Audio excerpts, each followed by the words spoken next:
हज़रत मूसा अलैहिस्सलाम के पास भी मौत का फरिश्ता पहुंचा था। पूछा मूसा अलैहिस्सलाम ने किस लिए आया? कहा रूह कब्ज़ करने के लिए। तो हज़रत मूसा अलैहिस्सलाम जलाली पैगंबर थे, एक तमाचा मारा मलकुल मौत को। कहा अभी दीन का काम मुझे करना है और तुम मौत के लिए आ गए। इतने ज़ोर का तमाचा मारा कि मलकुल मौत की आंखें बाहर आ गई। तो गए ऐसे ही अल्लाह की बारगाह में हाजिर हुए, अर्ज़ किया परवरदिगार कहाँ भेज दिया तूने? वो तो इतना जलाली है कि न बात न चीत। पूछा कैसे आना हुआ? मैंने कहा रूह कब्ज़ करने के लिए। तो उसने तमाचा मारा। तो अल्लाह ताला ने अपने दस्ते कुदरत से फरिश्ते की आँख को सही फरमाया। बेशक सुभान अल्लाह। फिर फरमाया कि जाओ मूसा से कह दो कितना जीना चाहता है। जाओ कह दो कि बैल के पीठ पर हाथ रख दे, जितने बाल बैल के उसके हाथ के नीचे आ जाएंगे उतने साल की उम्र उसकी बढ़ा दूंगा।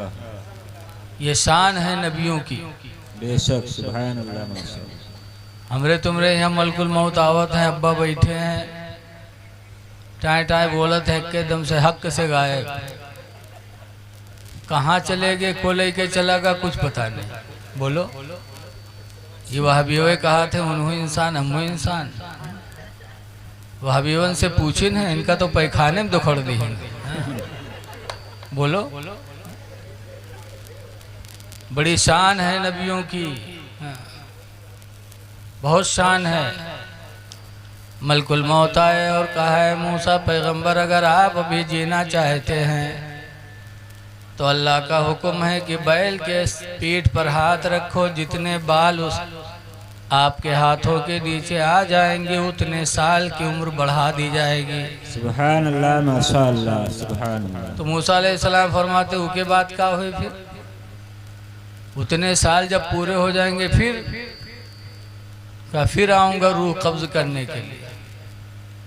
तो कहा जब मरना ही है तो मार दो, जब मौत ही आनी है तो अब रूह कब्ज़ कर लो। तो मलकुल मौत ने मूसा अलैहिस्सलाम की रूह को कब्ज़ फरमा लिया।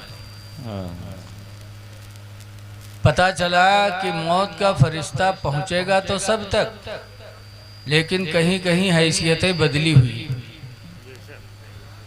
नबी करीम सल्लल्लाहु अलैहि वसल्लम की बेटी फ़ातिमा ज़हरा रदियल्लाहु ताला अन्हा की जब मौत का वक्त आया, हदीस में है लम्मा नज़ल अलैहा मलकुल मौत।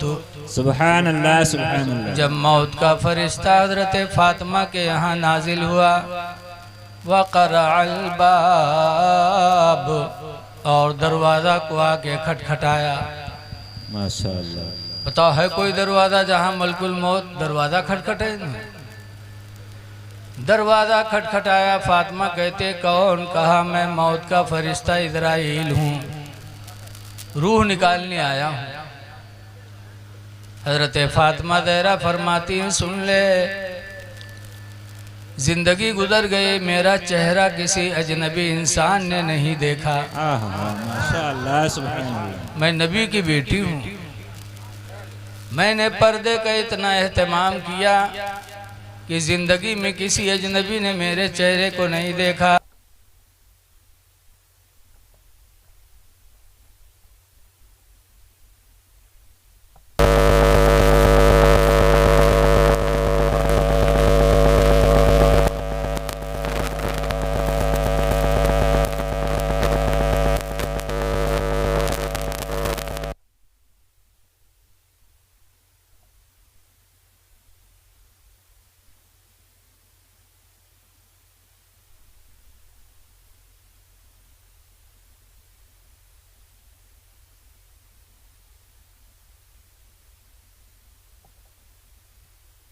का दर्जा है अल्लाह की बारगाह में कि मलकुल मौत भी बगैर इजाज़त के अंदर नहीं घुसा। इसीलिए आला हजरत के छोटे भाई मौलाना हसन रज़ा फरमाते हैं कि बे इजाज़त जिनके घर जिब्रील भी आते नहीं, बे इजाज़त जिनके घर जिब्रील भी जाते नहीं, कद्र वाले जानते हैं कद्र शान अहले बैत। सुभान अल्लाह। कद्र वाले जानते हैं कद्र शान अहले बैत। दो दरवाजे ऐसे हो गए जहां मलकुल मौत को इजाज़त लेने के लिए पूछना पड़ा। अब एक और तीसरा दरवाज़ा देखो जो हम सब के पैगंबर हैं।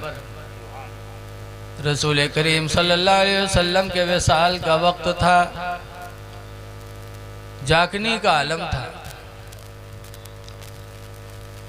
हुजूर के सामने एक तसले में पानी भरा हुआ रखा था और हुजूर उस तसले के पानी में दोनों हाथ डालते फिर निकालते, डालते फिर निकालते और कहते अल्लाहुम्मा रफ़ीक़ल आला।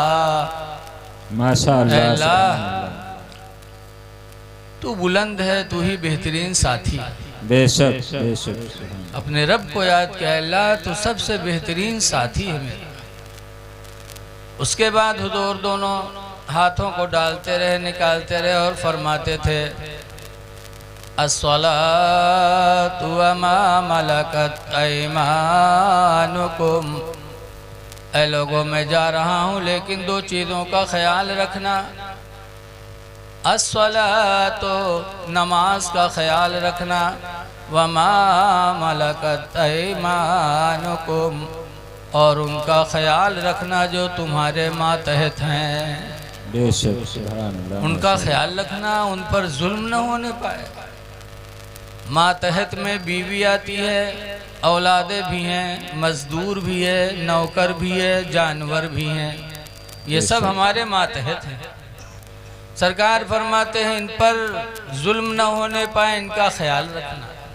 बेशक, सुभान अल्लाह। इतने में दरवाज़ा खटखटाया किसी ने।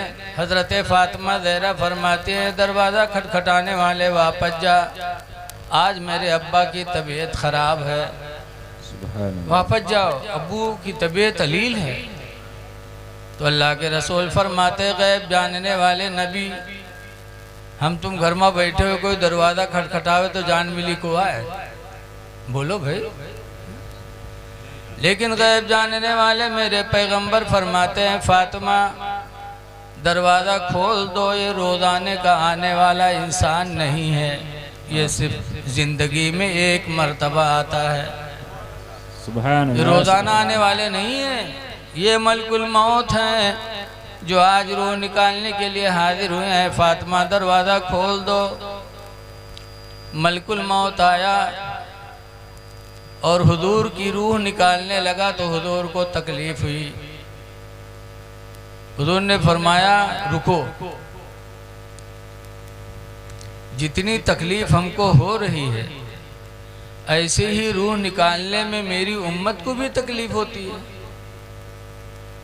कहा हुजूर आपकी रूह तो एक उंगली से निकाल रहा हूँ और आपकी उम्मत की रूह दोनों हाथों को डाल के निकालता हूँ। सरकार के आंखों में आंसू आए, फरमाते हैं जब एक उंगली से मेरी रूह निकालते हो तो हमें इतनी तकलीफ हो रही है और दोनों हाथों से डालकर रूह निकालोगे तो मेरी उम्मत को कितनी तकलीफ होती हो। हुजूर ने फरमाया क़यामत तक रूह निकालने में जितनी तकलीफ मेरी उम्मत को देना हो सब मेरे ऊपर गुजार दो, सुभान अल्लाह, माशाअल्लाह। लेकिन मेरी उम्मत को तकलीफ न हो। ये दर्द था मेरे नबी को अपनी उम्मत से। आखिरी वक्त है लेकिन मेरे नबी अपनी उम्मत को नहीं भूल रहे हैं माशाअल्लाह कि जितनी तकलीफ देना हो सब मेरे ऊपर गुजार दो, मेरी उम्मत को तकलीफ ना हो। तब मलकुल मौत ने कहा था अल्लाह के रसूल आपकी उम्मत की रूह ऐसे निकालूंगा जैसे गूंधे हुए आटे में कोई बाल पड़ जाए तो बाल को खींचो तो बाल टूटता नहीं, चला आता धीरे धीरे, ऐसे ही मैं आपकी उम्मत की रूह को निकालूंगा। बेशक सुभान अल्लाह सुभान अल्लाह। और उसके बाद हुजूर सल्लल्लाहु अलैहि वसल्लम का विसाल शरीफ हो गया। अब गौर करो मेरे दीनी भाइयों, आज आपने अपने नबी का जलसा कराया तो आप सोचो कि हम नबी को मान रहे हैं, कोई एहसान कर रहे हैं। एहसान नहीं है, उनका कई गुना एहसान अपनी उम्मत पर है। बेशक सुभान अल्लाह माशाअल्लाह। इसीलिए 1400 साल गुजर गए, मुसलमान अपने नबी की मीलाद को नहीं भूला। बेशक खुशनसीब है वो नौजवान जिन्होंने चल फिर करके चंदा किया, इंतज़ाम किया, दौड़ते धूपते रहे। यकीनन ये इनका काम अल्लाह और उसके रसूल से पोशीदा नहीं है। माशाअल्लाह सुभान अल्लाह। अल्लाह कुरान में फरमाता सयरल्लाहु अमलकुम व रसूलहु व रसूलुहु, तुम्हारे अमल को अल्लाह भी देख रहा है और उसका रसूल भी देख रहा है। अल्लाह अल्लाह का रसूल दोनों हमारे तुम्हारे अमल को देख रहे हैं। इंशाअल्लाह इसका जज़ा ज़रूर मिलेगा। और दूसरी बात यह है कि सरकार का मोजिज़ा देखो, दर्जा देखो कि किस तरह मलकुल मौत से मेरे पैगंबर पेश आए। जब फातिमा ज़हरा का ये आलम है तो नबी का आलम क्या होगा। बेशक इसीलिए आला हजरत इमाम अहले सुन्नत फरमाते हैं कि हम लोग अगर नबी के मर्तबे को जानना चाहें तो कैसे जान सकते हैं। अर्श जो सातों आसमान के ऊपर है, इतनी बुलंदी पर, लेकिन वो भी फिक्र में है कि मुस्तफ़ा का मर्तबा हमसे कितना बुलंद है। बेशक आला हजरत इमाम अहले सुन्नत फरमाते हैं अर्श के अक़ल दंग है, चरख में आसमान है। बेशक चरख के माने चक्कर, ये आसमान इतना बुलंद होने के बावजूद भी चक्कर में है। अर्श के अक़ल दंग है, चरख में आसमान है।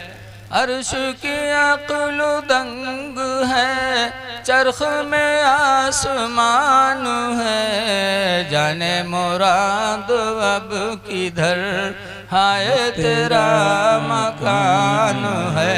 बेशक सुभान अल्लाह माशाअल्लाह सुभान अल्लाह। अब किधर, हाय तेरा मकान है। मेरे नबी का मर्तबा अल्लाह ने बहुत बुलंद फरमाया है। बेशक माशाअल्लाह। खुश नसीब होए सुन्नियों कि आपने मसलक के आला हजरत का दामन पकड़ा और नबी की मोहब्बत आपके दिलों में मौजूद है। बेशक सहाबा 1400 साल हो गए, आज भी उनका नाम मस्जिद के मिंबरों पे जलसों में लिया जाता है। क्यों? उन्होंने अपने नबी की मोहब्बत ही दिल में सजाई माशाअल्लाह। और ऐसी मोहब्बत सजाई कि हजरत खालिद इब्ने वलीद रदियल्लाहु ताला अन्हु है। हजरत खालिद इब्ने वलीद एक जंग में तशरीफ ले गए, लड़ रहे थे, तलवारें चल रही थी, गर्दनें कट रही थी, खून बह रहा था।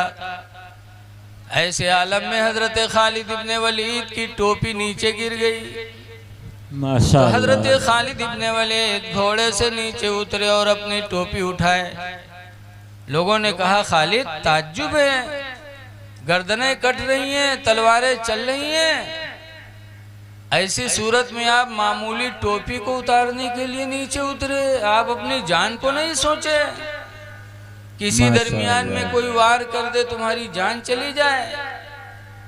तो खालिद इब्ने वलीद कहते हैं सुनो, जिस टोपी को उतारने के लिए मैं घोड़े से उतरा, उस टोपी के अंदर नबी करीम का एक बाले मुबारक लगा हुआ है। सुभान अल्लाह सुभान अल्लाह। उसी बाले मुबारक के वास्ते से जंगों में अल्लाह मुझे कामयाबी अता फरमाता है।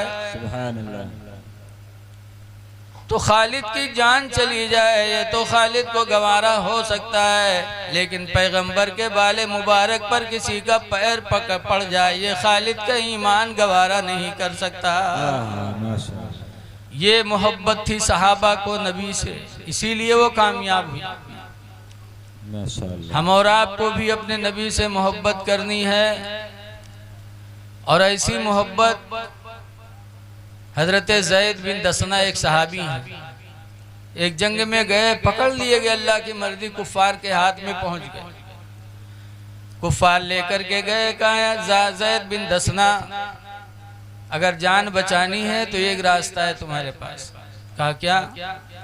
कहा इस्लाम छोड़ दो। सती जी और के आदमी हो तो कहा हाँ ठीक है चलो कोई बात नहीं चलो। लेकिन ज़ैद बिन दसना कहते हैं जान चली जाए ये तो गवारा है, लेकिन इस्लाम दिल से निकल जाए ये ज़ैद बिन दसना को गवारा नहीं है। बेशक सुभान अल्लाह। तो फांसी पे चढ़ाया। जब फांसी पे ज़ैद बिन दसना चढ़े तब कुफारों ने कहा था ज़ैद बिन दसना आखिरी वक्त है, कोई ख्वाहिश है? कहाँ ख्वाहिश तो है। लोगों ने कहा था ज़ैद बिन दसना एक बात बताओ कि तुमको फांसी न दी जाए बल्कि तुम्हारी जगह पर तुम्हारे पैगंबर को फांसी दे दी जाए और तुम्हें छोड़ दिया जाए। तो ज़ैद बिन दसना ने कहा था कि तुम ये पूछते हो कि मुझे छोड़ दो, मेरे नबी को फांसी दे दो। खुदा की कसम मुझे ज़बह कर दो, मेरे बदन की बोटियां बोटियां कर डालो, ये तो गवारा है, लेकिन नबी के तलवे में एक कांटा चुभ जाए ये ज़ैद बिन दसना को गवारा नहीं है। सुभान अल्लाह। नारे तकबीर, नारे रिसालत, मसलक आला हजरत, मसलक आला हजरत, नारे तकबीर, नारे रिसालत। किसी शायर ने कहा था ज़ैद बिन दसना की आवाज को, ये सब कुछ है गवारा पर ये देखा जा नहीं सकता। बेशक सुभान ये सब कुछ है गवारा पर ये देखा जा नहीं सकता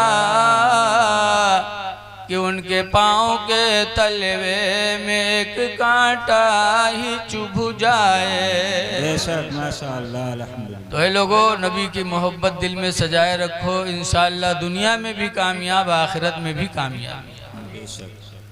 मौत का फरिश्ता हम तक तुम तक आएगा।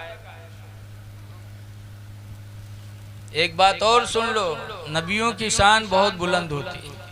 बेशक फिलिस्तीन में जहाँ आज मुसलमान अल्लाह रसूल के नाम पर जान दे रहे हैं, फिलिस्तीन में मस्जिद बैतुल मुक़द्दस, वो मस्जिद जिसके अंदर कोई एक रकात नमाज पढ़े तो 50,000 रकात का सवाब मिलता है। उसकी बुनियाद किसने डाला था? हजरत दाऊद अलैहिस्सलाम। दाऊद अलैहिस्सलाम मस्जिद बैतुल मुक़द्दस को बनाने लगे, लेकिन जिंदगी ने साथ न दिया और मौत आ गई। मौत आनी है सब। कितनो अच्छा काम करो तब भी मौत वक्त पर आएगी, बुरा काम करो तब भी मौत वक्त पर आएगी। मौत आ गई। हजरत दाऊद अलैहिस्सलाम के मौत के बाद उनके लड़के पैगंबर दाऊद अलैहिस्सलाम, सुलेमान अलैहिस्सलाम, हजरत सुलेमान अलैहिस्सलाम दाऊद अलैहिस्सलाम के लड़के, अल्लाह ने इन्हें पूरी दुनिया पर हुकूमत अता फरमाई। इंसानों पर भी, जानवरों पर भी, चरिंद परिंद पर भी, हवा पर भी और जिन जिन्नात पर भी, सब पर हुकूमत थी सुलेमान अलैहिस्सलाम। जिन्नात भी उनके कब्जे में थे। तो सोचा कि जिस मस्जिद को बनाने के लिए मेरे बाप ने बुनियाद रखी और जिंदगी ने साथ न दिया, मेरे बाप की हसरत रह गई, मेरे बाप की तमन्ना पूरी न हुई, मस्जिद बैतुल मुक़द्दस मुकम्मल न हो पाई। तो सुलेमान अलैहिस्सलाम ने सोचा कि मेरे बाप हैं, मैं उनकी औलाद हूँ, इंशाअल्लाह वो काम करूँगा ताकि मेरे बाप की रूह कब्र में खुश हो जाए। माशाअल्लाह सुभान अल्लाह। नेक औलादें जो होती हैं वो अपने बाप को, माँ को खुश करने की नीयत रखते हैं। बेशक। बनाना शुरू किया, जिन्नातों को हुक्म दिया। जिन्नात बड़े बड़े पत्थर ला के लगाते थे। कितने बड़े बड़े पत्थर हमने तो देखा नहीं है, लेकिन पचपेड़वा के मुफ्ती हफीजुल्लाह खान नईमी मद्दजिल्लहुल आली बताते हैं कि एक एक पत्थर 10-10 कुंटल का वजन। जिन्नातों में ताकत बहुत होती है। अगर कोई के जिन्नात सवार भाव है तो देखे हुए हैं, चाहे जय मिला लपटिया हो, लेकिन सबका झिटक दे। हुक्म दिया जिन्नातों को, जिन्नात बनाने लगे। सुलेमान अलैहिस्सलाम डंडा लिए खड़े रहे, जिन्नात बनाते थे। आज जो लोग कहते हैं नबियों वो भी इंसान हम भी इंसान, भला किसी जिन्नात से कोई काम करवा ले। जिस पर एक जिन्नात सवार हो जाता, चाहे जितना मजार पड़ जाओ, लेकिन पटकर हालत खराब कर देता। हाँ, कुछ आस्थाने हैं, हमारे सरकार गाजी का आस्थाना या हुजूर मखदूम अशरफ तारिकुल सल्तनत, जिन्होंने अल्लाह के वास्ते सल्तनत छोड़ी थी। बेशक, सुभान अल्लाह। तारिकुल सल्तनत थे, सल्तनत को छोड़ा और अल्लाह की राह में चल पड़े। तो अल्लाह ने उनको दर्जा दिया कि आज कोई जिन्नात कहूँ न छोड़े तो के चौचा जाओ तो छोड़ना ही पड़ता है उसको। मखदूम अशरफ की उमार पड़ती है। बहरहाल सुलेमान अलैहिस्सलाम खड़े थे, जिन्नात बना रहे थे। यहाँ तक के कुछ दिन गुजरने के बाद सुलेमान अलैहिस्सलाम की भी जिंदगी पूरी हो गई। 1 साल बाकी था, 1 साल और जीते तो बैतुल मुक़द्दस मुकम्मल हो जाता। माशाअल्लाह। लेकिन 1 साल बाकी था अभी बनने में कि मौत का वक्त आ गया। खड़े थे वैसे खड़े खड़े मलकुल मौत ने रूह निकाल लिया। खड़े रहे, आंखें खुली, चेहरा वैसे ही खड़े रहे, जिन्नात बनाते रहे। 1 दिन गुजरा, 2 दिन गुजरा, हफ्ता गुजरा, महीना गुजरा, लेकिन सुलेमान पैगंबर बगैर रूह के खड़े रहे। बेशक, सुभान अल्लाह। यहाँ तक की रवायतों में लिखा है कि 1 साल तक खड़े रहे। कितने साल तक खड़े रहे? 1 साल तक। 1 साल। और जिन्नात जाने की यहाँ खड़े हैं बनावे। जब बैतुल मुक़द्दस की तामीर मुकम्मल हुई तब दीमक उनके डंडे में लगी और डंडा गिरा कि सुलेमान पैगंबर अलैहिस्सलाम ज़मीन पर आए। तब जिन्नात लोग देखें तो कहीं ना इनका मरे तो सालों गुजरेगा, बड़े चूतिया हम लोग निकले, हम लोग जानित रहे कि जिंदा है। अब यहाँ गौर करो कि 1 साल गुजर गया, सुलेमान अलैहिस्सलाम के चेहरे पे फर्क ना आया। आंखें खुली रहीं, होंठ वैसे तरोताज़ा, कपड़े भी तरोताज़ा सुलेमान पैगंबर के। 1 साल तक अल्हम्दुलिल्लाह वैसे ही बरकरार खड़े रहे। तो पता चला अल्लाह अपने बंदों में जिसे जो चाहे मर्तबा अता फरमा। बेशक, सुभान अल्लाह, माशाअल्लाह। जो चाहे, जिसको जो चाहे वो अता कर दे। लेकिन आज कुछ लोगन के जलन बहुत रहा था, जहाँ कोई के तनी मोहदा देखिन बस जले लागे। और सबसे हासिद तो इस ज़माने में है मौलवी मौलाना के। जहाँ होटल में बैठी हैं तो मौलवी मौलाना की बुराई, बेनमाजी की बुराई न करी है, शराबी की बुराई न करी है, चोर के न करी है, मौलवी मौलाना की बुराई करी है। हसद में, जलन में। और हसद जलन मौलवियों से अच्छी बात नहीं। कुरान हकीम में है, अल्लाह फरमाता मा काना मुहम्मदुन अबा अहदिम मिर रिजालिकुम, मोहम्मद तुम मर्दों में से किसी के बाप नहीं हैं। वलाकिन रसूल अल्लाह, लेकिन अल्लाह के रसूल हैं। व खातमन नबिय्यीन, और नबियों में आखिरी नबी हैं। माशाअल्लाह, सुभान अल्लाह। ये आयत करीमा जब सहाबा ने सुना तो साहबे किराम ने पूछा, अल्लाह के रसूल आपके बाद कोई नबी नहीं आएगा? कहा ना। तो सहाबा परेशान कहने लगे, अल्लाह के रसूल जब आपके बाद कोई नबी नहीं आएगा तो दीन हमको कौन सिखाएगा? आप दीन सिखा रहे हैं, आपके बाद हमें दीन किससे मिलेगा? तो सरकार ने फरमाया था, लोगों मेरे बाद अब कोई नबी नहीं आएगा, लेकिन मेरी उम्मत के जो आलिम होंगे उन्हीं से तुम्हें दीन की दौलत मिलती रहेगी। सुभान अल्लाह, सुभान अल्लाह। अब नबी नहीं आएंगे तुम्हें दीन सिखाने के लिए, मेरी उम्मत के उलमा तुम्हें दीन की दावत देते रहेंगे। बेशक, सुभान अल्लाह। तो आज अगर इनकी बुराई करोगे तो दीन किससे सीखे जाइए, किससे सीखने जाओ। लेकिन आज कुछ हासिल होते हैं। एक बादशाह थे, उनके दरबार में सब लोग रहते थे, आलिम, जाहिल, वकील, डॉक्टर, प्रोफेसर, मर्द, औरत, हिजड़ा, सब रहते थे। एक मौलाना साहब बैठे रहते रहे, कोई दीन के बात आवत रहे तो बताए देते रहे। शाम के जाए ला गए तो बादशाह मुसाफा मिला, वही में यहाँ 20-21 दे दें, मौलवी के अपन वही से जिंदगी गुजरे। तो सबका नहीं जलन भा, लेकिन बादशाह के दरबार में एक हिजड़ा रहता रहे, हिजड़वा जलेला कैसे। हाँ, हम लोग मेहनत करी थे तब 2 रुपया पे थे, और ये कुर्सी बैठ बैठ के कैसे लेके जाते, जला। तो आवा बादशाह से कहे लग, बादशाह सलामती का बैठा है कि रुपया काहे देते। कहने रे चुप, ये दीन के रहबर हैं, आलिम हैं। हिजड़वा कहते आलिम आलिम ना है, सिर्फ टोपी लगा ली, दाढ़ी रखा ली थी, आलिम ना ही है बादशाह। कहीं तुका कैसे मालूम, इजाजत दो, अब हम इससे कुछ सवाल करबे, को सवाल के जवाब ही नहीं दे पे, ये मौलाना है ये नहीं। अब मौलानाओं का नीचे से ऊपर तक देखें, ये कहाँ के गुस्ताख आएगा। बादशाह ने कहा पूछो, तो हिजड़ा ने कहा बताओ मौलाना। कहाँ बोल। बड़े शान से मौलाना बोले कि हम तो मौलाना हियन बताए देवे। हिजड़ा कहे बताओ मौलाना, दुनिया का बीचों बीच हिस्सा कहाँ है। अब बताइए, कहूँ किताब में लिखा है। अरे वो सोचत रहा है, वजू के तरीका पूछी तो बताए देवे, नमाज मसला पूछी तो बताए दे, तिलाक निकाह पूछी तो बताए देवे, और दुनिया का बीचों बीच हिस्सा। हमारे तकरीर करे और सवेरे खन्ना पुरवा जेबे, लोग कहिए कि सती जोर गिरा है, बताओ हुआ बीचों बीच हिस्सा कहाँ है, तो हम बताए बेबे, हम यही कहे तकरीर करेंगे रहन कि नापे के रहन का, और दुनिया का बीचों बीच हिस्सा। अब मौलाना घबराने, कहीं और एक को सवाल है, कहीं ना एक और है, कहीं का कहीं नहीं बताओ कि आसमान पर तारे कितने। अब यहो को नहीं लिखा है।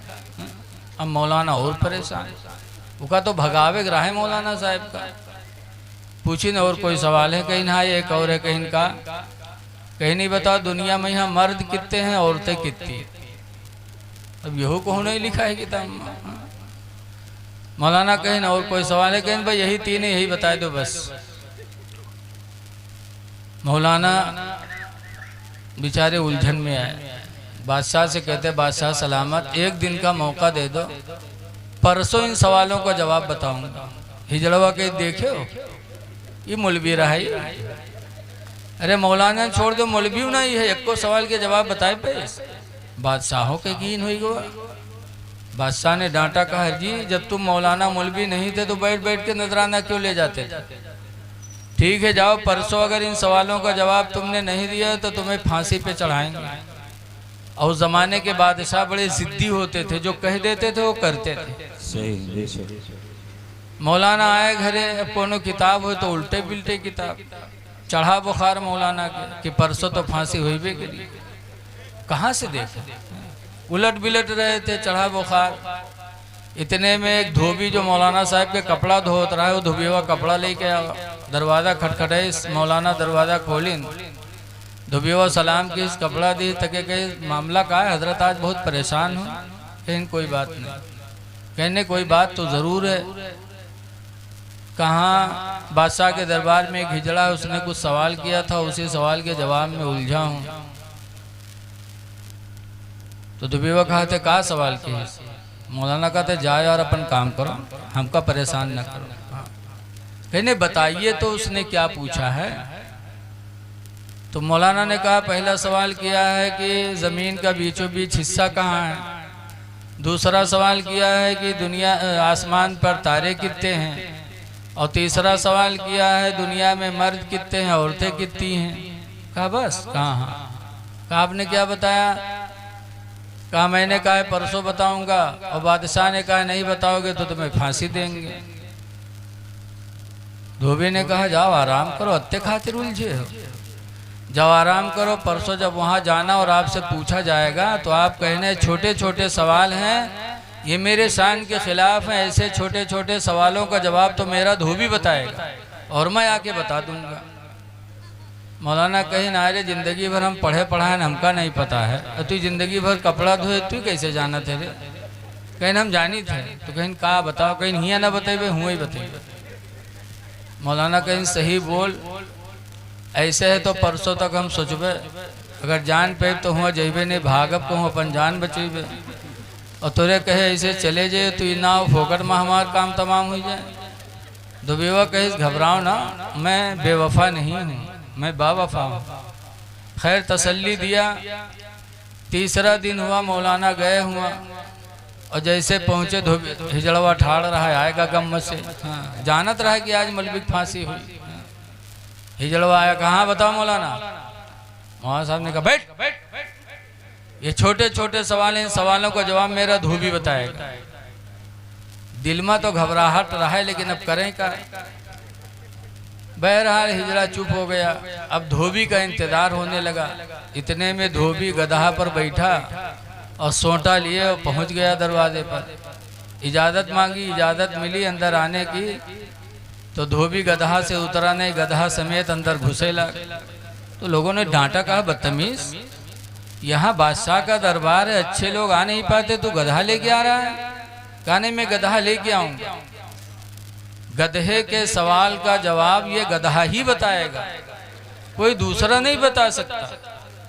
शर्त लगा दी, इजाजत मिली, धोबी अंदर पहुंचा, गधा से उतरा, हाथ में सोटा। कहाँ है जड़ा? आया। कहा क्या है तेरा सवाल? कहा बताओ दुनिया का बीचों बीच हिस्सा कहाँ है? तो जहाँ बादशाह की कुर्सी पड़ी रहे जो ने महल में, वही महल कहीं है। वो धोबी सोटा से नापेला, कुर्सी से एक तरफ का पश्चिम का हिस्सा नापा, फिर पूरब का नापा, फिर दक्षिण नापा, फिर उत्तर नापा, और नापने के बाद धोबी ने कहा हिजड़ा से कि सुन, दुनिया का बीचों बीच हिस्सा यही है जहाँ बादशाह की कुर्सी पड़ी, और न मान तो नाप के देख ले, इधर की दुनिया नाप ले, इधर की नाप ले, अब तुझे पता चल जाए। तो हिजड़ा नाप सकत रहा है। जिला बहरे चमका तुमका नापे पड़ जाए तो हालत खराब हुई, और पूरी दुनिया और जनता नहीं रहा। कहते हाँ ठीक है ठीक है। हिजड़ा कहने न मान तो नाप के देख ले, कहने नहीं सही यही है। पूछा दूसरा सवाल, कहा आसमान पर तारे कितने हैं? धोबी ने अपने गधे के पूंछ को पकड़ा, और पकड़ने के बाद कहा सुन, एक गधे के पूंछ को छोड़ करके इसके बदन में जितने बाल हैं उतने ही आसमान में तारे हैं, और न मान तो गिन के देख ले। तो गधा के बाल कहाँ गिन सकत रहा है? कहने नहीं सही है, कहने न मान तो गिन के देख ले, और जाना सार रहा है नहीं, सिर्फ फंसावे खातिर बाझा रहा है। कहे हाँ सही है। पूछा तीसरा सवाल, कहा दुनिया में मर्द कितने, औरतें कितनी हैं? धोबी ने गिनती गिनना शुरू किया, 1 2 3 4 5 6 7 8 9 10 11 12 13 14 15 16 17 गिना। उसके बाद छोड़ दिए, फिर शुरू से गिने लग, 1 2 3 4 5 6 7 8 9 10 11 12 13 14 15 16 17 18, फिर छोड़ दी, फिर गिने लग। तीसरी मरतबा गिने 17 18 तक छोड़ दी गिनती गिना, और धोबिया का हिजड़वा का पकड़ी, सो वही सोटा से उसका पीटक शुरू किए। हिजड़ा चिल्लाया, कहा बादशाह बचाइए बचाइए। बादशाह ने कहा अरे उसको क्यों मार रहे हो जी? तो धोबी ने कहा चुप रहिए, पहले इसको खत्म कर लूं मार के, फिर बताऊंगा कितने मर्द हैं कितने औरत। कहा ऐसा क्यों? कहा पहले इसको मार डालूंगा फिर बताऊंगा। कहा क्यों? तो धोबी ने कहा मैं मर्दों की लाइन अलग करता हूँ, औरतों की लाइन अलग करता हूँ। जब मर्दों को गिनती गिनता हूँ तो उसमें घुस जाता है, औरतों को गिनता हूँ तो उसमें घुस जाता है, गिनती नहीं होने देता, इसलिए इसको पहले ख़त्म कर लूँ फिर बताऊंगा कितने मर्द हैं कितने औरतें। तो हिजड़ा चिल्लाया, हुजूर माफ़ कर दीजिए, मौलाना को भगाने के लिए सब मैंने किया था, तो मारा भी गया रुसवा भी। इसलिए हसद नहीं करना चाहिए, हसद का अंजाम बहुत ख़राब होता है। इसलिए लोगों हसद न करो, अपने इमाम से मोहब्बत करो, मस्जिद के मुअज्जिन से मोहब्बत करो, वक्त मिले तो उनके पास बैठो। कुरान हकीम में अल्लाह फरमाता वस्बिर नफ्सका मअल्लज़ीना, उनके पास बैठा करो। किनके पास? अल्लज़ीना यदऊना रब्बहुम बिलगदाति वल आशी, जो सुबह और शाम अपने रब को पुकारा करते हैं। बेशक सुभान अल्लाह माशाअल्लाह। जो सुबह और शाम अपने रब को याद करते हैं उनके पास बैठो। बेशक एक मुअज्जिन के पास बैठो। अजान देने वाले का दर्जा कितना बड़ा है जानते हैं? हदीस पाक में कि मस्जिद में अजान देने वाले को अल्लाह क़यामत के दिन फरमाएगा, मेरे बंदे तू मस्जिद में अजान पुकारा करता था, आज मैदान महशर में भी तू अजान पुकार। तेरी अजान की आवाज़ जहाँ तक लोग सुनेंगे सबके बारे में हम तेरी शफाअत को कबूल कर लेंगे। माशाअल्लाह सुभान अल्लाह सुभान अल्लाह। अजान देने वाला अजान देगा, फिर जहाँ तक आवाज़ जाएगी सबके बारे में शफाअत रसूलुल्लाह, सबके बारे में मुअज्जिन की शफाअत अल्लाह कबूल करेगा और सब जन्नत में पहुँचाए जाएंगे। बेशक सुभान अल्लाह। इसलिए लोगों अजान देने वालों की इज्जत करो और अल्लाह तौफीक दे तो अजान मस्जिद में पढ़ा करो। बेशक सुभान अल्लाह। लेकिन आज देखा जाता है कि जवानी में है तो नमाज पढ़ी है ना, बुढ़ाए जी हैं उसके बाद शुरू करी है। और बूढ़े लोग जब नमाज पढ़ते हैं तो महीने 2 महीने में समझते हैं कि हम अल्लाह वली हुई, काट काट खाते हैं लोगों के। मस्जिद में अगर कोई लड़का पहुंच गया तनिक बोल दी तो इतनी जोर से झपड़ी आवत है, लागत है कभू लड़का रही भाई नहीं करे, ये सब दिन ऐसे सीधुआ रहे। बुढ़ापे में नमाज के पाबंद हो गए तो अपनी नमाजों पे घमंड करने लगे। हजरत शेख सादी अलैहिर्रहमा हज करने के लिए गए थे और रात में हरम के अंदर सो रहे थे कि एक रोने की आवाज खाने काबा से गूंजी। बड़ी दर्द भरी आवाज रोने की थी। माशाअल्लाह सुभान अल्लाह। रोने वाला रो रो के कहता है, या अल्लाह अगर मेरे आमाल तेरी बारगाह में कबूल हो तो क़यामत के दिन मेरे आंखों में रोशनी देना, और अगर मेरे आमाल तेरी जनाब में कबूल न हो तो क़यामत के दिन मुझे अंधा बना के उठा लेना। अल्लाहु अकबर। यही कह के रो रहे हैं। शेख सादी को तरस आया, गए तलाश करने लगे। तलाश करते करते जब काबा के दरवाजे पर पहुंचे तो क्या देखते हैं, एक नौजवान काबे के दरवाजे की जंजीर को पकड़े और रो रहे हैं। बेशक सुभान अल्लाह। दुनिया सो रही है, नौजवान रो रो के अपने रब को मना रहा है। मैं दरवाजे की जंजीर को पकड़े रो रहे हैं और कह रहे हैं, या अल्लाह अगर मेरे आमाल तेरी बारगाह में कबूल हो तो क़यामत के दिन आंखों में रोशनी देना, और अगर आमाल कबूल ना हो तो क़यामत के दिन मुझे अंधा बना के उठा लेना। शेख सादी फरमाते हैं, अल्लाह के बंदे तू है कौन? तो जवाब देने वाले नौजवान कहते हैं, इसमी अब्दुल कादिर जीलानी, मैं अब्दुल कादिर जीलानी हूँ। सुभान अल्लाह सुभान अल्लाह। अब्दुल कादिर जीलानी बड़े पीर का नाम है। बेशक सुभान अल्लाह। बड़े पीर हैं जो अल्लाह की बारगाह में दुनिया सो रही है और जंजीर पकड़ के रो रो के कह रहे हैं। वो गौसे पाक जिन्होंने 40 साल तक ईशा के वजू से फजर की नमाज पढ़ी। माशाअल्लाह सुभान अल्लाह। लेकिन आज रो रहे हैं, अल्लाह मेरे अमाल कबूल हो तो क़यामत के दिन आंखों में रोशनी देना, और अमाल कबूल न हो तो क़यामत के दिन मुझे अंधा बना के उठा लेना। ऐ गौसे पाक के मानने वालों, तुम बुढ़ापे की नमाज पे फख्र करते हो, बुढ़ापे की नमाज पे घमंड करते हो कि हम नमाजी हैं। ऐसे ही देखा जाता जो इमामत करने लगते, तो इमामत करते हैं मुलाजमत के वजह से। अब वो दूसरे मौलवीन का गिरी निगाह से देखा था कि फलनवा नमाज नहीं पढ़ते, फलनवा मस्जिद नहीं आवत। आना चाहिए, लेकिन गिरी निगाह से इमाम भी ना देखे, उसको भी सोचना चाहिए कि इमामत से अलग होकर अगर इसी तरह हम पाबंदी करें तब हम दूसरे को कहें। और तो इमामत है तुम्हारे जिम्मे, मजबूरी है तुम्हें 5 टाइम पहुंचना, फिर उस पर तुम्हें घमंड हो कि हम पाबंदे शरीयत हैं, तो घमंड नहीं होना चाहिए बल्कि अल्लाह का शुक्र अदा करना चाहिए। बेशक सुभान कि अल्लाह ने हमें इस जगह पे हाजिरी की तौफीक दिया है तो हम घमंड न करें। तो है लोगों, अपने अमाल पे घमंड न करो बुढ़ापे में नमाज पढ़ के। लेकिन देखा जाता है आजकल के बुढ़वा जिंदगी जवानी तो कहूँ कटहर चुरई है, कहूँ मुर्गी चुरई है, और जब बुढ़ई है तब नमाज सुधरी है। ऐसे नमाजी इमाम के लिए मुसीबत होते हैं। बुढ़वन का नींद तो आवत नहीं है, 3 बजे रात पहुंच गई है मस्जिद। और मौलवी, ओ मौलवी, तुम्हारा आंखें न खुली, बहुत चर्बी आएगी हो तुम, अब तुम्हारा बिस्तरा यहाँ से गोले हो वाला है। बुढ़वा यूं नहीं सोचत है कि उम्र में हम रहन तो हम का करित रहे। अरे मस्जिद में पहुंच गए हो तो इमाम को बुरी बुरी बातें कह रहे हो।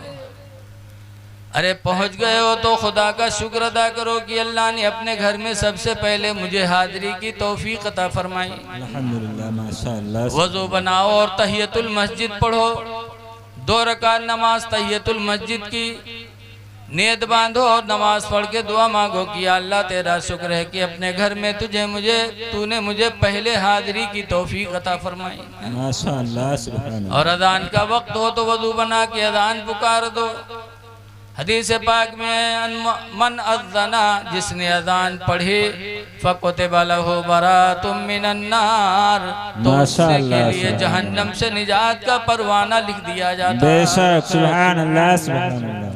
इसलिए लोगों नेकियां कर लो। आज उर्स की तकरीब में हो, सोचो मरने वाले दुनिया में बहुत मरते, सबका उर्स नहीं होता। यादगार उसी की होती जो दुनिया में अपने आप को अल्लाह के लिए फना कर देता। बेशक। तो मौत से डरो, मौत तुम तक पहुंचने वाली है। लेकिन आज कुछ इतने बदनसीब हैं जो मौत से भी नहीं डरते, कब्र से भी नहीं डरते। जैसे बताते एक बुढ़वा रहा है, बीमार हुआ के लड़का का घेर के बैठे, अब्बा ये बात अब्बा वो बात, अत्ते में बुढ़वा सट्टे से गायब होए से पहले कहिस कि भैया रे जब हम मर जेबे ना तो हमरे कफन में पुरान कपड़ा लगाए, नवा न दियो। लड़की कहीं अब्बा यूँ कहाँ हो सकत है कि तुम हमका पढ़ाए लिखाए, जवान की हो, निकाह की हो, शादी ब्याह की हो, घर बनवाए हो, सब कुछ की हो, और मर जे हो तो हम लोग पुरान कपड़ा देवे। अब्बा गाँव वाले कहा कहीं है, तो कहते गाँव वाले चक्कर में पड़ के सारे उनका फंसाए दे हो रे। कहीं कहा है अब्बा, कहीं रे पुरान कपड़ा में लपेट के रखो कब्र में, ताकि जब फरिश्ते सवाल करे आई हैं, देखिए कफन पुरान, तो कहे तो बहुत पहले मर चुका है, कहीं हिसाब होगा हुई, छोड़ो।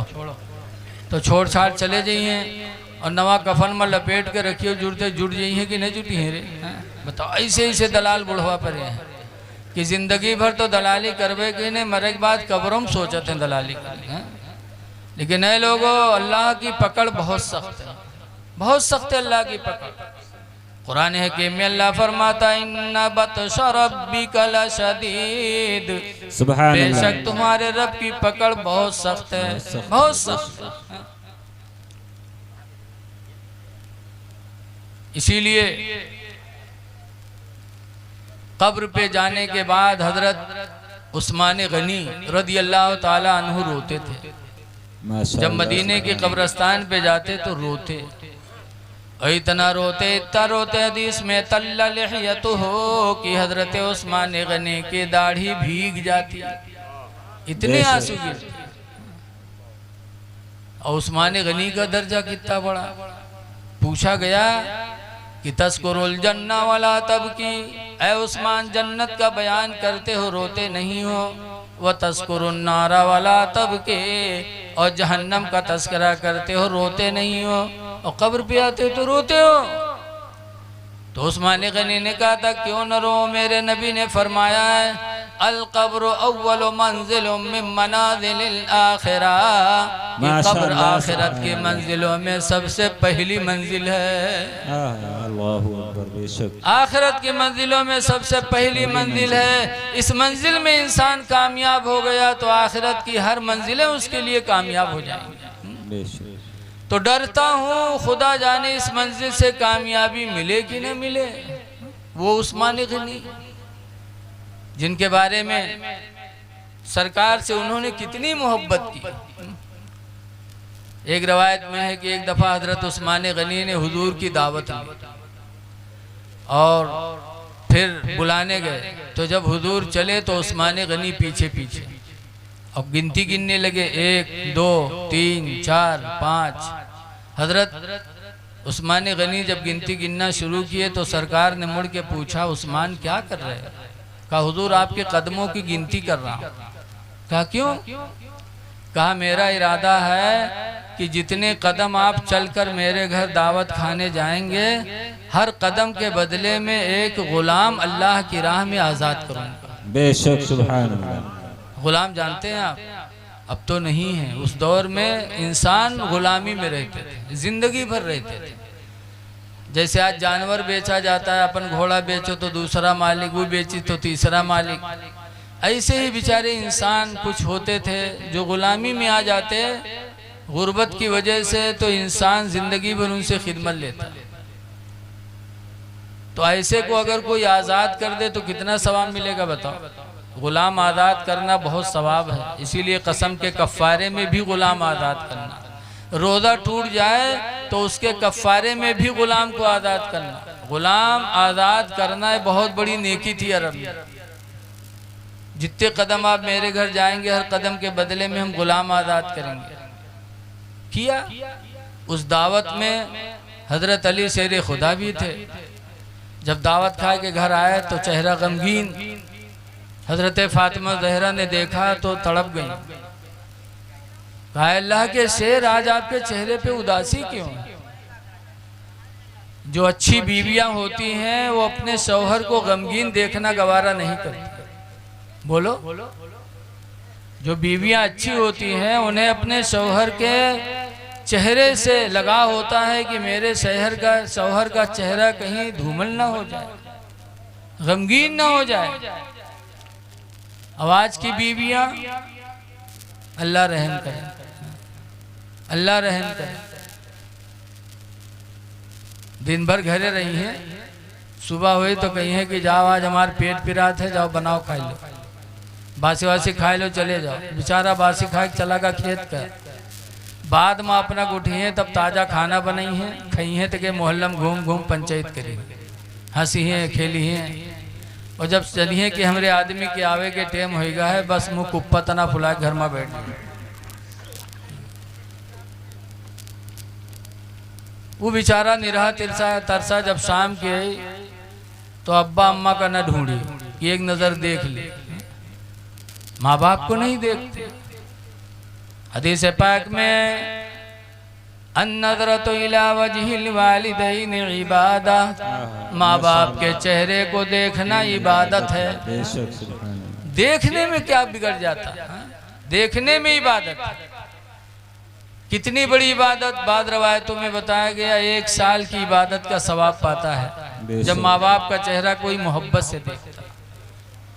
और एक हदीस पाक में मन नज़रा वजहल वालिदैन नज़रत रहमा, जिसने माँ बाप का चेहरा रहमत की निगाहों से देखा, दिल में रहम करके माँ बाप का चेहरा देखा, फ़कतबल्लाहु लहू बिकुल्लि नज़रतिन हज्जतम मबरूरा, तो हर नज़र के बदले में अल्लाह ताला उसे हज मकबूल का सवाब लिखेगा।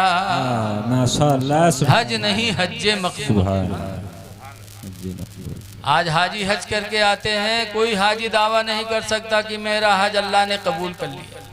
बोलो कोई दावा कैसे करता है? कोई दावा नहीं कर सकता। लेकिन आज के हाजी ढीठ होते हैं, वो कह दे कहा था। जैसे कि एक हाजी साहब हज कह के आए और उनके घर मेहमान आए, मेहमान भी नेक थे। जब घर में बैठे खाने का टाइम आया तो मेहरुआ से हाजी साहब कहा कहे हज्जिन, वो बक्सवा में हज वाला दस्तरखान होगा उठा लो। ए हज्जिन, बक्सवा वाले में बक्सा में हज वाला दस्तरखान उठा लो। तो जो मेहमान आए थे वो भी बुजुर्ग थे, वो बैठे तो रोने लगे। तो हाजी साहब चौंके, कहने लगे क्यों रो रहे हैं आप, क्या हुआ? कहा तुम्हारी मुहताजी पे मुझे रोना आता। अरे आपने मुझे मुहताज बता दिया? इतनी बड़ी बिल्डिंग मेरी है, 100 बीघा काश्तकारी मेरे घर में, आपने मुझे मुहताज कह दिया? तो बुजुर्ग कहते हैं तुम्हारी मुहताजी पे मुझे रोना आ गया। मुहताज वो नहीं है जिसके पास जमीन जायदाद ना हो, बल्कि नबी ने फरमाया मुहताज वो है जिसके पास नेकियां ना हो, जिसके पास नेकियां ना हो मुहताज है। कहा मैं तो हाजी हूँ, नमाजी हूँ। कहा इसीलिए तो मुझे रोना आता है कि तुमने अपनी बीवी से कहा कि फला बक्से में हज वाला दस्तरखान उठा लाओ, इसका मतलब तुम मुझे बताना चाहते हो कि हज कर चुके हो। ऐसे भी तुम कह सकते थे कि बक्से में दस्तरखान है ले आओ, बक्से में दस्तरखान उठा लाओ। हज वाला दस्तरखान कह करके तुम अपने हज का चैलेंज कर रहे हो। तुम्हारा हज चला गया, हज की नेकियां तुम्हारी बर्बाद हो गई। तुमने हज किया रज़ा इलाही के लिए नहीं, बल्कि दुनिया में ढिंढोरा पीटने के लिए। कभी नेकियां करके उसको जाहिर न करो, जैसे रुपया कमा के घर में लाके चुपके से रखते हो कि कोई देख न पाए। ऐसे नेकियां करके ऐसा छुपाओ कि किसी को पता न चले। तो एक मर्तबा नजर रहमत डाल दो माँ बाप पर तो हज मकबूल का सवाब। साहबे किराम को हैरत हुई। फ़क़ालू, तो लोगों ने कहा लौ नज़रा फ़ी कुल्ले यौमि मियता मर्रा, अल्लाह के रसूल अगर दिन भर में कोई 100 मर्तबा अपने माँ बाप का चेहरा देखे तो हुज़ूर फरमाते नाम, हाँ, अल्लाहु अकबर, अल्लाह बहुत बड़ा है, अल्लाह मजबूर नहीं है। अगर तुम 100 मर्तबा भी रोजाना नजर रहमत डालोगे तो अल्लाह ताला रोजाना 100 हज मकबूल का सवाब अता फरमाएगा। सुभान अल्लाह, माशाअल्लाह। लेकिन आज का नौजवान बाहर से तो अब्बा अम्मा न ढूंढी आवा, अब्बा अम्मा नहीं पूछी, बिटिया लड़का मतलब नहीं थे आवत फौरन जब मेहरबंग नहीं पे तो कहते गुडवा कम्मी कहाँ है, कहाँ है गुडवा कम्मी, लागत है कयामत आई जाते बगैर रुके। और नए पहन तो घर में घुसे, हुआ गए ढूंढे पई गए तो हुआ मुँह कुप्पत ना फूला है। अब बेचारा ठाड़ है और निगाह नीचे कि हम मुँह कुप्पत ना फुलाए बैठे। बड़ी हिम्मत कह के हाल लगे इसके, इस बात गुरु में गुस्सा इतनी जोर से हड़काई, लेकिन उस जवान का गुस्सा नहीं आवा। मुँह फैला कहते कहा बात गुरु कम्मी, कहा बात का है गुस्सा थे, कहा कहीं सुन, या तो अपने भाई वग ले करो या हमका ले करो। कहीं काहे, कहीं तोर भैया हमका गाली दी से, या तो भाई वग ले करो या हमका ले करो। ला उठा लाठी, कहाँ है ला। अब चुड़ैलिन ने लाठी पकड़ा दिया। अब बीवी के चक्कर में आज का नौजवान अपने भाई पे लाठी चलाता है। ए भाइयों पे लाठी चलाने वालों, जरा भाई के बारे में सोचो कि भाई से तुमको कितनी इज्जत मिलती है।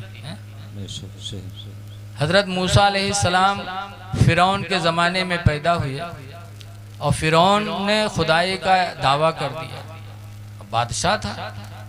तो हजरत मूसा अलैहिस्सलाम थोड़ा डरते थे कि कैसे ले जाए इसके पास खुदा का पैगाम।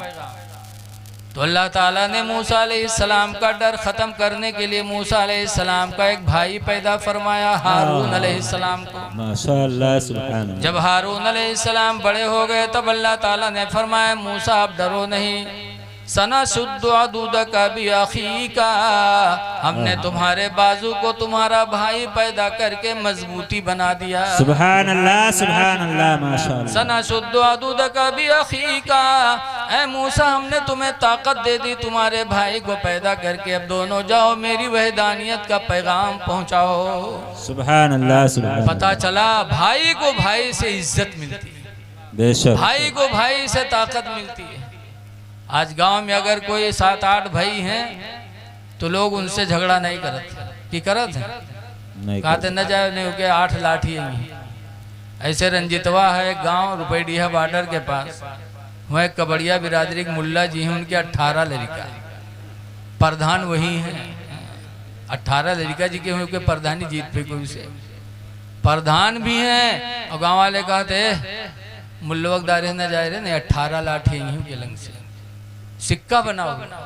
तो जिस भाई की वजह से तुम्हें अल्लाह ने इज्जत दी है, ताकत दी है, उस भाई पर बीवी की वजह से लाठी चलाते हो, उस बीवी की वजह से भाई का हक मारते हो। ऐ भाइयों पे जुल्म करने वालों, जरा अल्लाह के नबी का फरमान सुनो। हुजूर फरमाते ला युमिनु अहदुकुम, तुम में का कोई मोमिन होगा ही नहीं हत्ता युहिब्बा लिअखीहि मा युहिब्बु लिनफ्सिहि, यहाँ तक कि अपने भाई के लिए वही पसंद करे जो अपने लिए पसंद करे। बेशक सुभान जो अपने लिए पसंद करो अपने भाई के लिए पसंद करो। बहरहाल बात यहाँ तक आ गई। मैं कह रहा था कि फातिमा ज़हरा ने हज़रत अली का चेहरा गमगीन देखा तो बर्दाश्त न हुआ। अब आजकल की औरतें वो अपने धुन में रहती हैं, मर्द किस हालत में है उनकी फिक्र नहीं।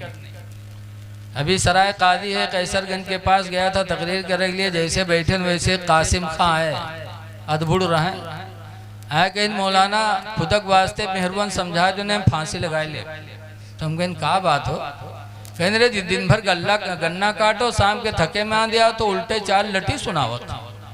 घर में रहिए खाइए पिए काम के गया तो चाल लटी। ऐ मेरी माँ बहनों, अपने शौहरों का एहतराम करो।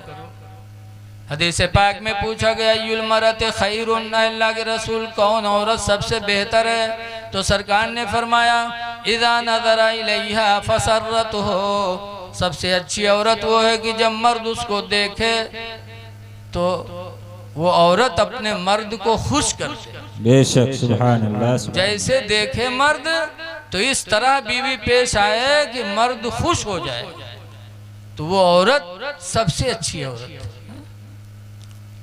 फातिमा ज़हरा ने अपने शौहर अली को गमगीन देखा, पूछा है मेरे प्यारे शौहर अल्लाह के शेर, आज आप रंजीदा हैं क्या? क्यों न रंजीदा हूँ, आज अल्लाह ताला हमें भी दौलत दिया होता तो मैं भी वही काम करता जो उस्मान गनी ने किया। माशाअल्लाह। लेकिन अल्लाह ने उस्मान गनी को दौलत दिया, मुझे अल्लाह ने गरीब बनाया। ऐ गरीबो गम ना रखा करो, रसूलुल्लाह के दामाद हजरत अली से बड़ा कोई गरीब था ही नहीं। बहुत गरीब थे हजरत अली शेर खुदा, इतने गरीब थे, इतने गरीब थे कि फातिमा से निकाह हो गया और 2 साल तक गौना नहीं गया। मदीने के लोगों ने हजरत अली से कहा 2 साल हो गया निकाह हुए और फातिमा को रुखसत करा के नहीं लाए। कहा कहाँ ले आए, मेरे पास घर भी तो नहीं है। बेघर थे अली। आज हर गरीब का कोई ना कोई घर होता है, बोलो कितनों गरीब होगा लेकिन उसका घर होगा, चाहे झोपड़ी हुई सही है। हजरत अली इतने गरीब थे कि मदीने में उनका कोई घर ही नहीं था। कहाँ ले आए?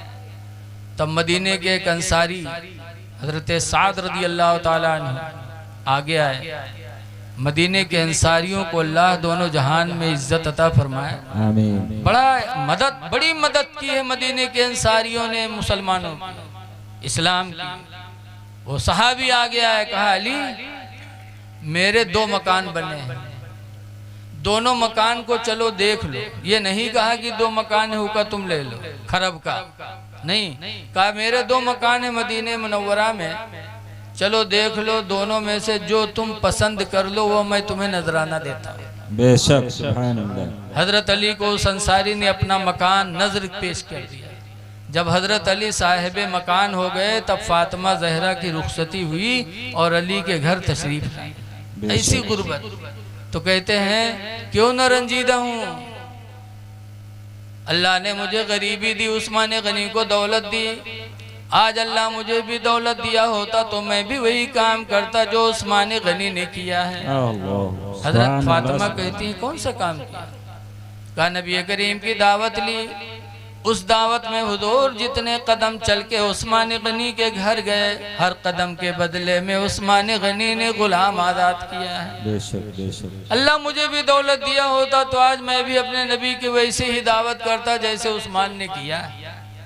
हजरत फातिमा ज़हरा कहती हैं आप भी जाओ और अल्लाह के रसूल को दावत दो। कहा दावत दे देंगे फिर होगा क्या? कहा दावत दे दो। दावत दे दिया। फिर जब खाना तैयार हुआ तो कहा जाओ हुजूर को बुलाओ, और जब बुलाना हुजूर चलेंगे तो तुम भी हुजूर के कदमों की गिनती कर लेना। तो हजरत अली कहते हैं क्या करूंगा गिन करके? उस्मान के यहाँ दौलत थी तो उन्होंने हर कदम के बदले में गुलाम आज़ाद किया, मेरे घर में क्या है जो मैं क्या करूंगा? फातिमा कहती कुछ नहीं, तुम कदमों की गिनती कर लेना। बेशक हजरत अली गए सरकार को बुलाने के लिए। जब सरकार चले तो अली पीछे गिनती गिनने लगे, 1 2 3 4 5 6 7। सरकार मुड़ के फरमाते हैं, अली क्या कर रहे हो? कहा आपके कदमों की गिनती कर रहा हूँ। कहा क्यों? तो कुछ जवाब हो तब तो बताओ। चुप चुप चले आए। हुजूर आए, खाना खाए, और खाना खाने के बाद जब फातिमा ज़हरा ने खाना खिला दिया हुजूर को, तो फातिमा ज़हरा ने वज़ू बनाया, और वज़ू बना के 2 रकात नमाज पढ़ी, और नमाज पढ़ के सजदे में सर रखा और रो कर कहते हैं, परवरदिगार तूने उस्मान को दावत दी थी तो उन्होंने तेरे नबी के हर कदम के बदले में गुलाम आज़ाद किए। ऐ अल्लाह तूने मुझे दौलत नहीं दी है तो तेरी बारगाह में इल्तिजा है कि जितने कदम मेरे अब्बा मेरे घर चल के आए हैं, हर कदम के बदले में उम्मते मोहम्मदिया की बख्शिश फरमा दे। अल्लाह अकबर, सुभान अल्लाह, सुभान अल्लाह। मेरे अब्बा की तकबीर, नारे रिसालत, मसलक आला हजरत अल्लामा मुफ्ती रफीक आलम साहब क़िबला, नारे तकबीर, नारे रिसालत। इसलिए लोगों, अहले बैत का हम एहसान कभी चुका नहीं सकते। बेशक अहले बैत का बड़ा एहसान है हम पर। इसलिए मुहर्रम शरीफ का महीना आ रहा है, अहले बैत से मोहब्बत करो और उनकी नज़रो न्याज कायम करो और अहले बैत के रास्ते पे चलने की कोशिश करो। माशाअल्लाह। आज जिस बुजुर्ग के मदार के उर्स के सिलसिले में आप हाजिर हैं, ये सोचो कि अल्लाह ने उनको दर्जात क्यों बुलंद किया। तो गुजारिश है कि नमाज़ों की पाबंदी करिए। सरकार ने फरमाया था नमाज का ख्याल रखना, मातहतों का ख्याल रखना। इसलिए आप हजरात से गुजारिश है कि अहले बैत के रास्ते को अपनाने की कोशिश करो। एक आखिरी बात कह के मैं अपनी तकरीर ख़त्म कर रहा हूँ, चूँकि टाइम ज़्यादा हो गया। दरूद शरीफ पढ़िए। अल्लाहुम्मा सल्ली अला सय्यिदना शफीअना हबीबना कुलूबना मौलाना मुहम्मद व अला आलि मुहम्मद व बारिक व सल्लिम। एक बात, सिर्फ एक बात बयान करूँगा, वो भी 5 मिनट। देखो, मुहर्रम की 10 तारीख को करबला में जब इमाम हुसैन रदी अल्लाह ताला अन्हु शहीद हो गए तो उनकी लाश पे घोड़े दौड़ाए गए थे।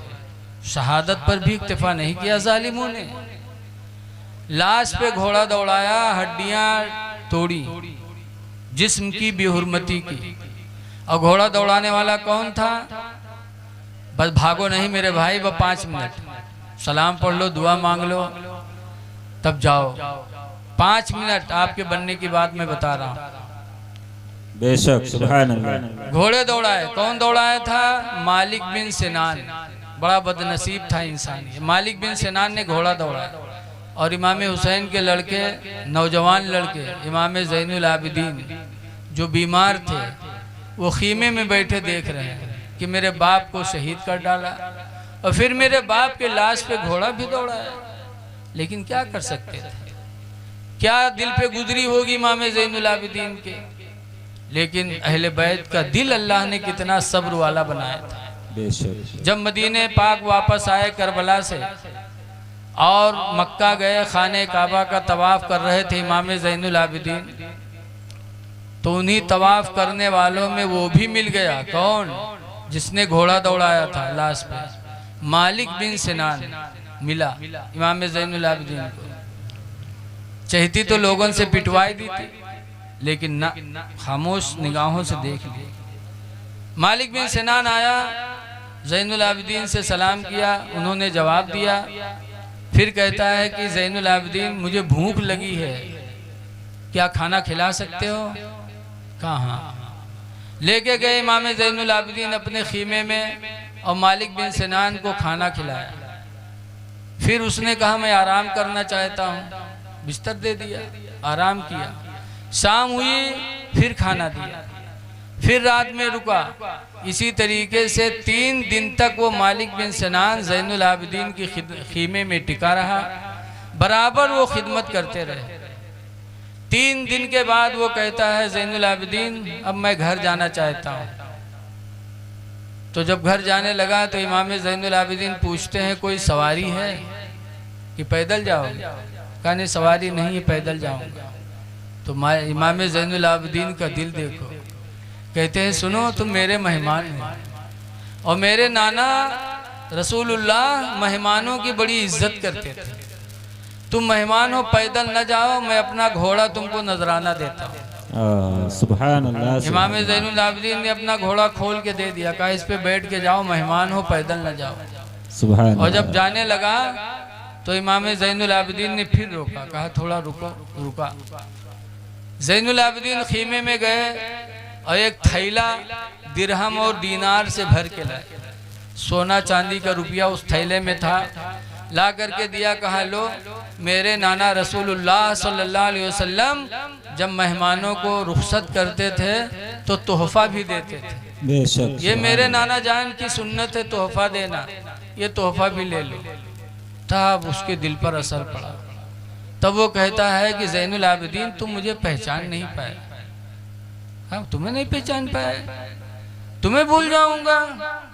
खुदा की कसम तुम्हें तो जिंदगी भर नहीं भूलूंगा। तुमको कैसे भूल सकता हूँ? तुम वही मालिक बिन सिनान तो हो कि मेरे बाप को शहीद भी किया करबला में, भूखा प्यासा रख करके, और शहादत के बाद मेरे बाप के लाश पे घोड़े दौड़ाए, मेरी निगाहों के सामने मेरे बाप की लाश की बेहुरमती की, और मैं तुम्हें भूल जाऊंगा? खुदा की कसम तुम्हें कभी भी नहीं भूल सकता। तब वो कहता ताज्जुब है, सब कुछ याद है तुम्हें, फिर भी 3 दिन से खाना खिला रहे हो, जा रहा हूं तो सवारी का घोड़ा भी दे रहे हो, जिंदगी गुजारने के लिए मालो दौलत भी दे रहे हो। ताज्जुब है, तुम्हें तो बदला लेना चाहिए। इमाम ज़ैनुल आबिदीन कहते हैं कैसा बदला? कोई बदला नहीं। जो तुम्हारे घर वालों ने तुमको तालीम दिया था वो तुमने करबला में मेरे साथ किया, और जो मेरे घर वालों ने मुझे सिखाया है मैं तुम्हारे साथ कर रहा हूँ। बेशक सुभान अल्लाह। लोगों, अहले बैत ने हमें सबक दिया है कि अपने दुश्मन के साथ भी अच्छा बर्तावा करो। दुश्मनों के साथ दुश्मनों को ऊंचा बैठका दो, तभी तो सब्र का सवाब तुम्हें मिलेगा। अल्लाह ताला हमें अहले बैत रिसालत के नक्शे कदम को अपनाने की तौफीक अता फरमाए, और इस जलसे को अल्लाह ताला हमारे तुम्हारे गुनाहों का कफ़ारा बना दे। खड़े हो जाइए, सलातो सलाम।